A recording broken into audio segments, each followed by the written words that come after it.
On sait déterminer une probabilité dans une expérience aléatoire classique. Mais que se passe-t-il si l'expérience se répète? C'est ce qu'on appelle une expérience aléatoire à plusieurs épreuves.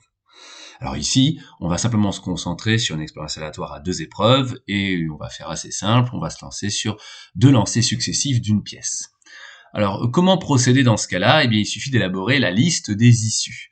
Lorsque vous lancez 2 fois de suite une pièce, vous avez 4 issues qui sont obtenir pile puis pile, obtenir pile puis face, enfin face puis pile, et pour terminer, face puis face.